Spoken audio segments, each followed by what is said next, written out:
Happy Monday, Seattle hockey fans. Well, all good things must come to an end, and the Seattle Kraken winning streak came to an end, and it came to an end by a 21-year-old. So we're going to break that down on today's episode. Also, Jagger Firkus, the Firkus Circus. He's got a streak of his own happening. We'll talk about that. And then, of course, we're expecting to see Shane Wright. I'll get you ready for what we'll talk about tomorrow. All that and more coming up on Locked On Kraken. You are Locked On Kraken, your daily podcast on the Seattle Kraken, part of the Locked On Podcast Network, your team every day. We are the Seattle Kraken.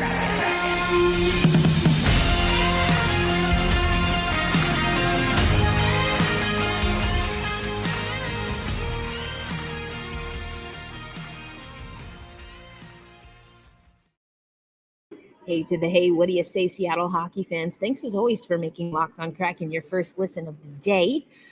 It's a Monday coming to you, well, from an airport because I've been traveling. I hope you had a great weekend. Mine was a little bit challenging. Saturday in particular wasn't my best. Florida on multiple levels really brought my spirits down, least of which, unfortunately, was this game. It was a 5-1 loss to the Florida Panthers at Climate Pledge Arena. I mentioned 21-year-old Spencer Knight.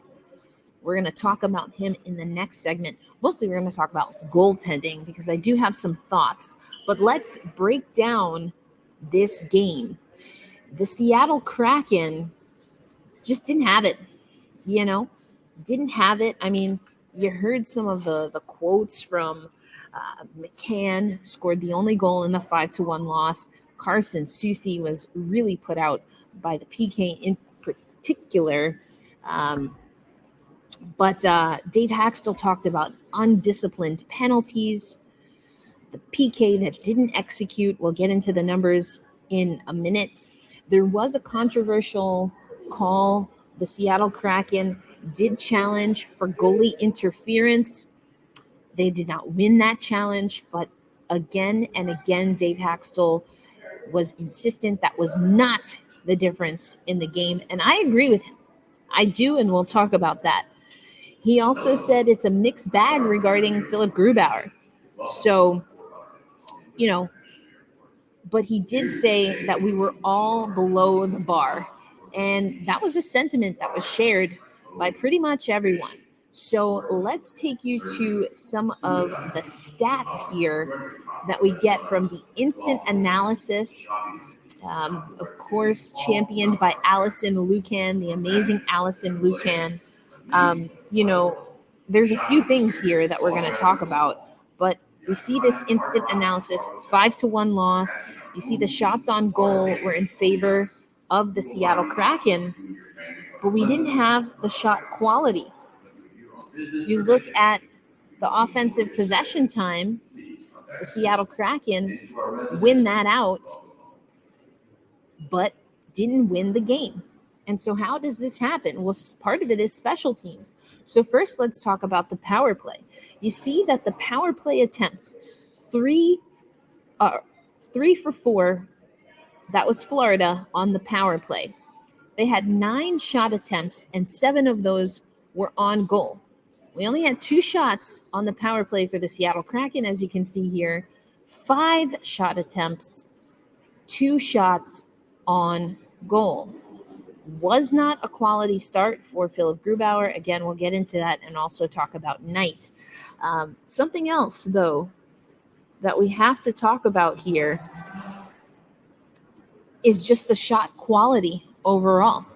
The shot quality for the Seattle Kraken, low. You see at the top here, overall shot quality, we had more shots on goal, but our shot quality was way down at 2.5 versus 4.2. You're not going to win games like that. Carson Soucy also felt that, lots of frustrating things happening on the PK. Let's break this down even further. So if we look at the goals here, so the first goal was from Verhaeghe. That was the one that was a little bit suspect. Philip Grubauer absolutely was impeded from making the save. That being said, he was out of the crease. He was, folks. Come on. He that doesn't count as goalie interference. He definitely could not make that save because he was run over, but he was outside of the crease. That's the rule. So Carter got his 13th goal at the 13-minute mark exact in the first period. Then he got another goal 26 seconds later, but on the power play. So again, the penalty kill, really undisciplined penalties. You hear that.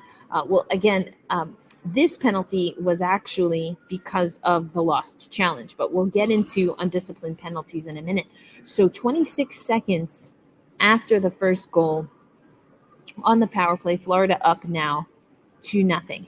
Jared McCann gets the goal in the second period, his 11th on the season. And then this Matthew Tkachuk goal. Now this one here, I don't know. I don't know about this save here. Again, we're going to talk about Grubauer a little bit, but Alexiak also can't if you look at this sequence, look at the entire sequence. Look how much roaming around Matthew is doing. Nobody from the Seattle Kraken picked him up. And then Alexiak is trailing Tkachuk as he's right there in front of the net. The shot goes in. Grubauer did go to make the glove save. I do think the shot would have gone wide if it hadn't been deflected, but Grubauer was a little late to react to that. I don't know.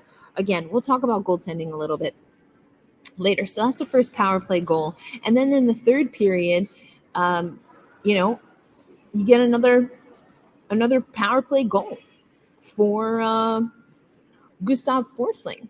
And that was the fifth and final goal of the game at the 13:03 mark. Bob's your uncle. What are you going to do? Not a great outing. It happens. It was disappointing, and everyone from Seattle knows it. There's really no there's no having to convince people that this, wasn't a good game. So what needs to be done? Well, we're going to talk about that and more coming up on Locked On Kraken. Right now, though, I want to make sure you know that this episode of Locked On Kraken is brought to you by Athletic Greens. Now, our next partner has a product that I use regularly, and I started taking Athletic Greens because I like to have a strong morning routine. I like to get my nutritional value in as simplified a method as possible, and that's what I love. With one scoop of AG1, you're absorbing 75 high-quality vitamins, minerals, whole food source superfoods, probiotics, and adaptogens. The probiotic is probably one of my favorite. It's a smooth tasting, one scoop, 8 ounces of water. It comes with a bottle. You just shake it up. You don't have to worry about it. And I absolutely love it. And here's the thing. The founder of Athletic Greens was spending like $100 a day to get some of these 75 essential vitamins, minerals, probiotics. This is super affordable. It's one step, not multiple supplements that you have to take. And it costs you less than $3 a day. You're investing in your health, and it's cheaper than any perhaps cold brew habit that you have. So right now, it's time to reclaim your health, arm your immune system, and get going with Athletic Greens. To make it easy, Athletic Greens is going to give you a free 1 year supply of the immune supporting vitamin D. Comes in a little dropper vial. Great stuff. I love the travel packs. I travel a lot, so I love those. All you have to do is visit athleticgreens.com/NHL Network. Again, that's athleticgreens.com/NHL Network to take ownership over your health and pick up the ultimate daily nutritional insurance. All right, folks, wasn't a pretty game. wasn't a pretty game. But as always, I want to thank you for listening to Locked On Kraken. And I told you, Saturday was really tough for me. Again, I was watching this game. I was in Florida watching this game, and I was a little distracted, I won't lie. For those of you who know the situation and have reached out, I'm so grateful. I always appreciate your support. It really does mean a lot in moments like this, for those that reached out. So thank you so much for that. And thank you, as always, for making Locked On Kraken your first listen of the day. Goaltending. Let's talk about goaltending. Now, these are some stats that I think are important. When you look at the goaltending, it just wasn't a quality start for Philipp Grubauer, but it was a great start for Knight.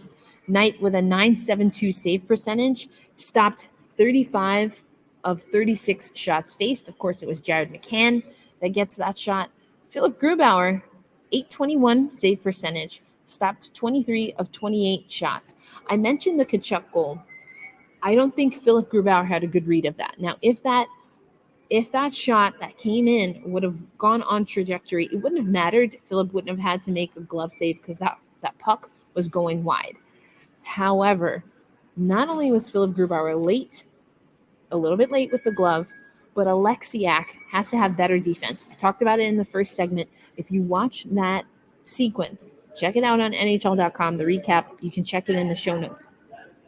If you look at that sequence, the Seattle Kraken let Tkachuk just meander around in front of the net, do whatever he had to do. Can't play defense like that. Not with a talent like Matthew Tkachuk or literally anyone. He didn't even, I don't think, got a stick on it. I think he ended up pivoting his skate. No kicking motion, I will say that. I think that hit his lower body and deflected in. But the fact that Oleksiak was not in position is a problem because he should have had time to cover Tkachuk. Look at the sequence. Look at the sequence and tell me that I'm not wrong.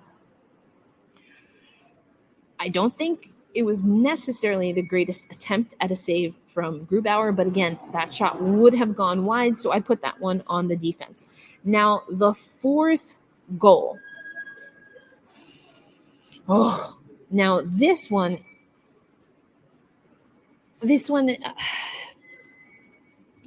Philipp Grubauer kicked it in. He did. Let's just keep it a buck. He made the initial save, but he didn't make it clean. It ends up kind of squirting behind him, and then his leg on the right-hand side, away from closer to the far post, I guess. He swings that around to try and, how they kind of more like breaststroke kick their legs together. He's trying to pinch his legs together and ends up swiping the puck across the goal line. Not great. Not great. That being said, you also have to look at Vince Dunn he's trying to make a pass to Ryan Donato. Ryan Donato is facing Vince Dunn. So Vince is trying to exit the zone. Ryan Donato is going to pick up that puck along the boards. Stahl, great back check. Vince Dunn, as he's getting ready to shuffle that puck, didn't get all of it. Didn't have the precision because Stahl on the back check. And then, Lundberg, also great active stick, makes it so that Ryan Donato, who kind of is a little stagnant, he comes in front of Donato, gets a stick up. Stahl gets that puck again. Shot on goal. Again, tight in on the post. Philipp Grubauer tried to make the save. It squirts under his left leg, and then he swiped it in with his right. Not great. I mean, to what extent you want to blame Philipp Grubauer for that one? It's one of those things that happens. Could he have sealed a little bit better on that near post? Probably. That being said, it was kind of like lethargic, whereas Florida was active stick. Laura, you know about that. Anyway, locked on Canadians. We'll probably hear from them this week. Anyway, it's just I didn't like that sequence. I don't think it was great goaltending. It was definitely not good, energetic, sharp, high IQ hockey from the Seattle Kraken. And that's pretty much how this game went.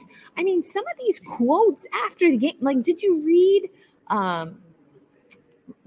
what Bob Condor writes about after this game? I mean, everyone was miserable after this game, and rightfully so. This was not a great game. It wasn't a great game. Ends the streak. That's the least of the problems, quite honestly. The Florida Panthers are a team that made the playoffs last season. You have to play well against teams that know how to make the playoffs, because that's where we're trying to get. 7 games is a long streak, but it's not even close to the longest in the league. You have to show up night after night after night.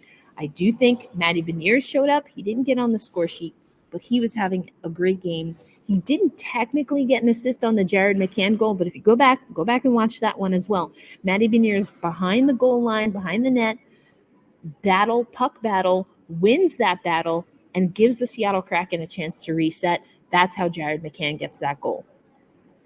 I believe Eberle gets the assist, but Beniers worked for that goal. He also had the most shot attempts. Didn't get on the score sheet, but he was doing fantastic. I said we were going to talk about a streak that he was currently on. As you can see, I'm traveling. Also, again, Saturday was it threw me off, folks. So some of the content that I said we'd get to today, Monday, I said that we'd get to on Friday. I said we'd get to it today. We're going to hold off because we're still going to talk about Shane Wright. We're still going to talk about Matty Beniers because, again, he's playing fantastic. But here's what Jared McCann said. I think we're just a little slow to pucks. That 4th goal, yeah, slow to pucks. That 3rd goal, yeah, slow to pucks.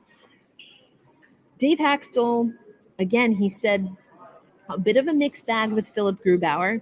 He pointed out that 5th goal might be one that Gruby wants back. That being said, Dave Haxtell also said he wasn't going to necessarily throw anyone under the bus. He was asked about Grubauer, but he said, honestly, did it matter at that point? There were so many other things that the team did not do. Are you going to blame Philip Grubauer for that? I don't know. Many parts of our game weren't very good tonight, said Dave Haxtell. That's a tough way to win a game.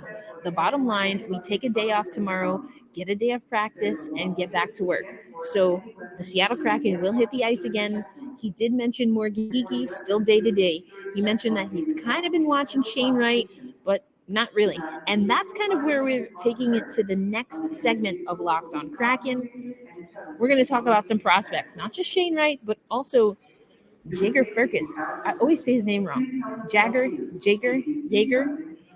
Firkus, Jay Firkus. We're going to talk about Firkus and a streak that he is on.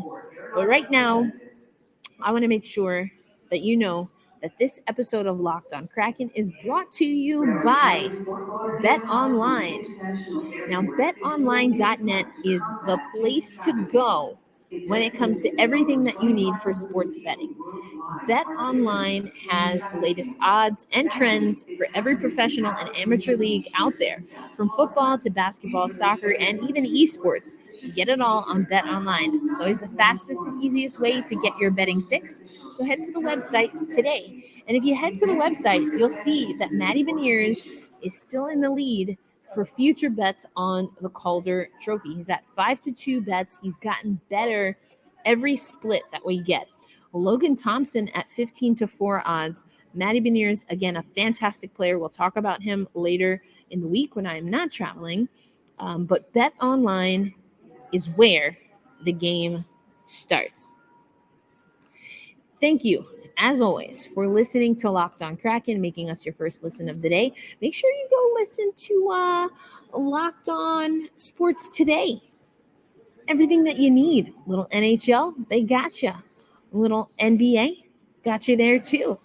All of the things, of course, the NHL, everything that you need with only the insight that you'll get here on the Locked On Network. So check that out. Now, Shane Wright. Let's talk about Shane Wright. We have to talk about Shane Wright. He's already played 5 games with Coachella. So that means his conditional loan is up. If you missed it for Friday, we put up the whole interview with Shane Wright. So go check that out. Also, I made an appearance on Locked On NHL Prospects with Hadi Kalikesh. And we talked about Shane Wright. We talked about Matty Beniers. Again, I was hoping to have that for you for today's episode, but don't worry. We're going to save it. It's still good hashtag content. I know folks have said, we put in a little poll on YouTube, and he said you wanted more Matty Beniers content. I heard you. So we're going to get more Matty Beniers content. Just bear with me. Again, Saturday was rough. I don't really want to get into it, at least not right now on the show. Maybe I will, but it's still pretty raw. But if you want to know, you can follow me at elindsay08, and it's all right there for you. Anyway, Matty Beniers, again, Calder Trophy candidate, is leading the pack. I'm really surprised he has not been an NHL like Rookie of the Month or whatever. I guess there haven't been that many months, but like, get with the program. Matty Beniers is the real deal, and he's ours. Love it. But I mentioned, we talked about Shane Wright, of course, and his interview. He's coming to Seattle, or at least that's what's supposed to happen. I mentioned in the last segment, Dave Haxtell, he's like, yeah, I guess I didn't watch, but I've been keeping up with it. He just was very uninterested in answering questions about Shane Wright. I can understand it to an extent, but also everyone knows that the conditional loan is up, Dave. What are you talking about? So conditional loan up. Shane Wright's going to come back to Seattle. Who comes into town tomorrow? The Montreal Canadiens. Now, Hadi and I talked about this. Don't think it's the right time to put Shane Wright in the lineup. Is that what Seattle is going to do? Well, they have practice today. Again, this episode's going out before all of that. So I guess we'll find out. Keep up to date on at Locked On Kraken on social media and, of course, on YouTube. I'll try to keep you updated, although I'll be flying. So check in around, I guess, 10 a.m. or so. That's around the time the team should be hitting the ice. So I'll be where I need to be, and I'll keep up to date. So make sure you're following at Locked On Kraken. Just gonna have to wait for that one. I don't know that it makes sense to put him in the lineup.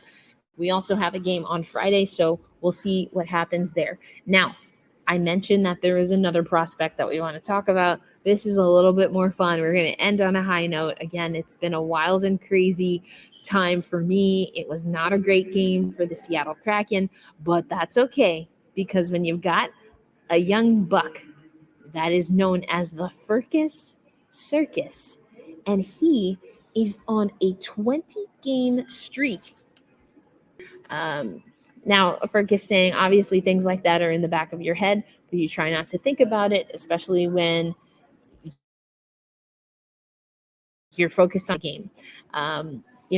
He said, yeah, of course, it's always nice to get a point, but it's more important to make sure that the team is getting back on track. And you heard him say team was getting down, but what I love is that he has the capability to identify that, and he has the capability, as he's riding a 20-point game streak, 20-game point streak, to be the one who's making an impact, whether that's setting his teammate up or finding a goal for himself. So Andy Eide writes, last season, Firkus scored 36 goals, a total of 80 points in 66 games. That's a lot of the attention that he got leading up to the draft. And, that's what ultimately brought him to the Seattle Kraken. You hear a lot about just how energizing Firkus and his play can be, hence the Firkus Circus. He also talks in this article a little bit about it being difficult to gain weight. He's still young. Matty Beniers has also talked about that. But, he's really just focused right now on the WHL. When he was in training camp, he talked a lot about that. He's like, listen, I love my Moose Jaw team. It's an honor to be with the Seattle Kraken, but he knew that he was going back to the WHL. But I love to see that the carryover is there. He can be consistent, and this is something that's exciting. So congratulations, Firkus. We'll see what happens there, and good things happening for Seattle Kraken prospects through and through. Shane Wright absorbs a lot of energy. Matty Beniers absorbs a lot of energy, but the pipeline is strong. And I think that's something that over time we're going to start to build. Obviously, you're a first-year team. You don't really have a pipeline. You don't have picks, right? But there's so many picks that the Seattle Kraken have accumulated. We've talked about that, especially leading up to this season. We'll talk about it again as the trade deadline comes, and of course, as we get ready for the draft. That's going to do it for this episode of Locked On Kraken. Now that you've made this your first listen of the day or a listen of the day, make sure you check out Locked On Sports today. Again, thank you for those who reached out. It's an extremely difficult situation that I went through, and I know I'm being very vague here, but I'm honestly fatigued. I'm fatigued just in general. I'm fatigued about talking about it, at least for right now, because honestly, I haven't had a chance to process things. What I will say is there's a reason that I started ending the shows with a saying. Of course, we have hold fast, stay true. We'll get there. But there's a reason that I also started adding be kind to yourselves and to each other. Because there's a lot of ugly in this world. So be kind to yourself, first and foremost, if you have to navigate through those waters. And I want to be kind to those who find it difficult to navigate through